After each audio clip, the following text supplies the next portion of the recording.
Hey everybody, today I want to show you how I did this leopard gecko enclosure, and I think it turned out pretty fantastic if you ask me.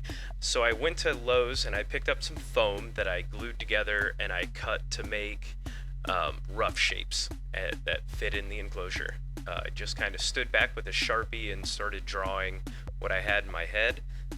And on the top right I make a damp hide, and on the top left I made a drier hide, and underneath there's a whole bunch of caves is what ultimately I had sketched out. You might not see it. I lost a lot of content in this video footage, but you'll see those come to life. And I got a hot foam cutter that I highly recommend and just started cutting out those places. And ultimately what I did is I painted it in mortar, and that took over a month to get every single area coated in mortar, and then I painted it, which took another couple of weeks. I mean, this is a long process for me when I had time, but it looks great. And then putting it in the enclosure, it was a perfect fit. Definitely test fit everything before you do it, and I did make it stackable to put in so I can pull out the hide.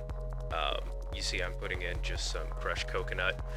This is a little bit of a drier setup, so I didn't do anything crazy in the substrate, but I am going to add some plants, which we'll see here in a little bit.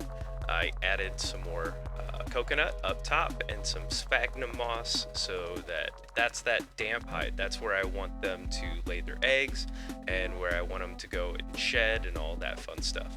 Trying to control their environment in different areas. It's pretty fun. If you like what you see here, guys, and you're not subscribed, go ahead and do that right now. Click the button down there.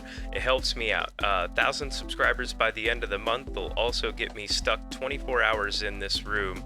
So hopefully that happens. We have a couple of weeks left, guys. So we're getting ready to add them in here, and that's rad. That is our big leopard gecko. He's a big male. He's giant. Then this is Zero. She's an albino of some kind. And then our third one is also a female. So we have a little colony in here. This enclosure has 2 hides in that top left there, and there's so much space. I'm sure there could be a colony of maybe even 5 or 6 in here, as long as it's balanced well and everyone gets along. So far, they've been getting along fantastic in a smaller enclosure, and this one's just been even better. They are constantly out moving around, and it's really fun. They eat off the tongs a lot more readily, but they'll even run around. It's, give them space. Definitely make it bigger. If you can, that is. Yeah, let's just sit back and take a look.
Oh yeah, they definitely seem to like the enclosure, guys. I'm pretty happy with it.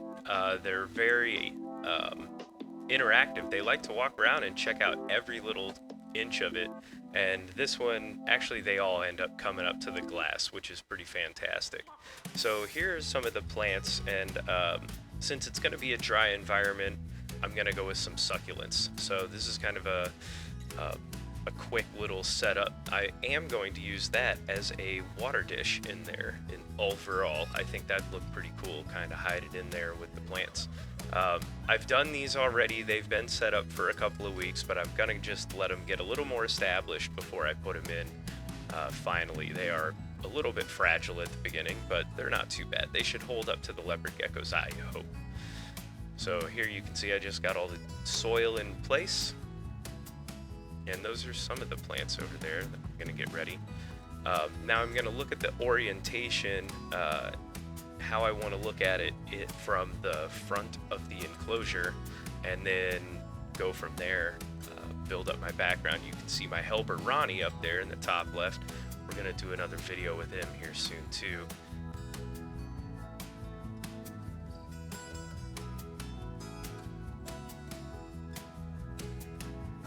So this is a donkey tail that I put in here.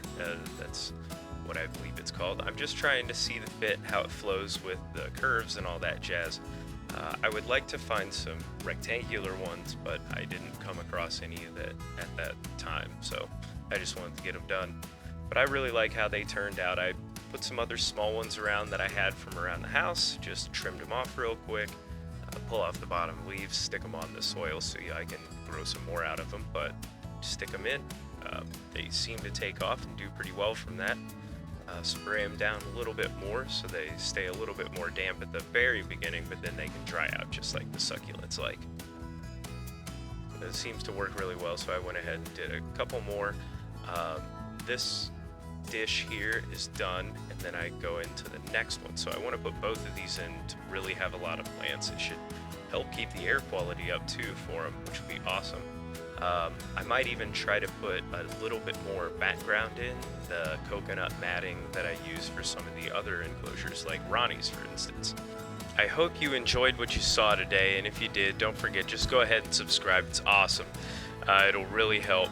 So the next video, a little sneak peek or a little sneak tell, is going to be pretty fun. It involves a little bit of feeding, and it kind of scared the crap out of me at one point. Stay tuned. It's going to be really fantastic. So I hope you guys enjoyed this. Tune in next time.